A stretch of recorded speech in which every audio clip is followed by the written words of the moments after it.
An architectural firm has released ambitious plans for a sustainable city on Mars for the very first time. The new design overall contains 5 cities, and the capital is called Nua. Do you know the new Marshall Sustainable City could hold up to 250,000 people in mostly underground cave systems? The city has been built vertically, with the buildings and structures inserted into the rock of the cliff face to protect inhabitants from atmospheric pressure and radiation. This vertical city has homes, offices, and green spaces all built into the side of a cliff. What do you think about this amazing Marshall city? Let us know in the comment section below. Make sure to subscribe and join Wexperia family. The capital of this city, named as Nua to recall the Chinese mythological goddess who melted 5 stones to give robust societal pillars, and would be housed inside a sheer rock face where residents would be protected from damaging cosmic and solar radiation. Abibo, the company which has designed this concept, also has nailed the biggest requirement by planning for ways to shelter residents from radiation. Moreover, it is needed to find protective ways to get into Mars without being irradiated. And also, planning to bring food from Earth is too complicated and something very hard to do. Therefore, residents will need to grow food in Mars. To solve both problems, Abibo worked with Sonet Network, an international team of scientists led by astrophysicist Golem Manglada, who discovered the exoplanet Proxima b and carved Nua out of a Martian cliff called Tempa Mensa. The cliff is part of a Mars's Taris region. By choosing this particular location, the group envisions both protecting residents from radiation and exposing them to direct light to grow crops. People will live in cliffside terraces and only visit the MAU export surface when necessary. They will travel by train and bus outside the cliffside and by huge elevator systems inside the cliffside.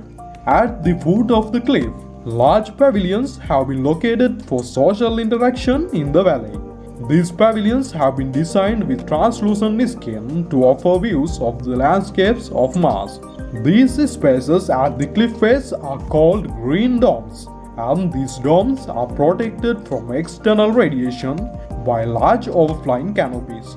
The materials from the cliff's excavation is dumped on the top of such roofs, protecting from radiation. At the same time, this strategy ensures recyclability even at a large scale. In the valley, there are also specific structures to house hospitals, schools, and universities, sports and cultural activities, shopping areas, and train stations that communicate with the space shuttle. Abibo says it imagines the city only requiring supplies from Earth for a limited time before the city becomes sustainable.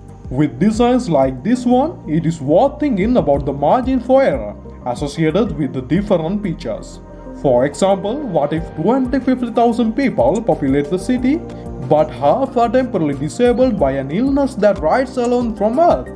There's an equilibrium point where everyone must do their part to ensure that all citizens get to eat. The plans for Nua include crop plants as well as farm animals. Residents can socialize in shared areas separate from terraced housing. The design is familiar for people who already live in mountainous places, where terraces and elevation are nothing new. But usually people want to live in the flatter place while making the mountainous terrain into terraces for farming. Elon Musk already has said he plans to have a city on Mars by 2050. But Abibo says they have not yet an exact year to start building Nua. But some reports indicate Nua's constructions can start by 2054 and it could be built by 2100. Most plans for habitation on Mars have opted for residents to occupy underground caves. Putting people into the side of a cliff is novel, but it is a great way to combine the benefits of underground shelter without the downsides of becoming a mole person. Finally, the question remains, how would we get there?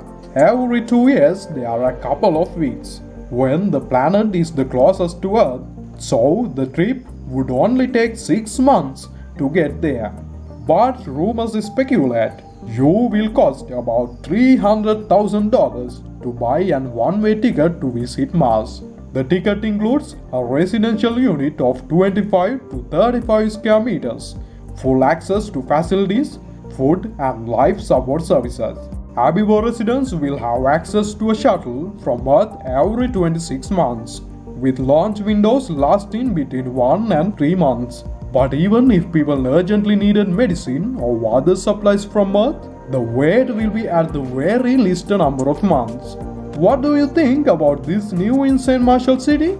Let us know in the comment section below. To watch our amazing new videos, make sure to subscribe and join Wexpedia family. See you in next video.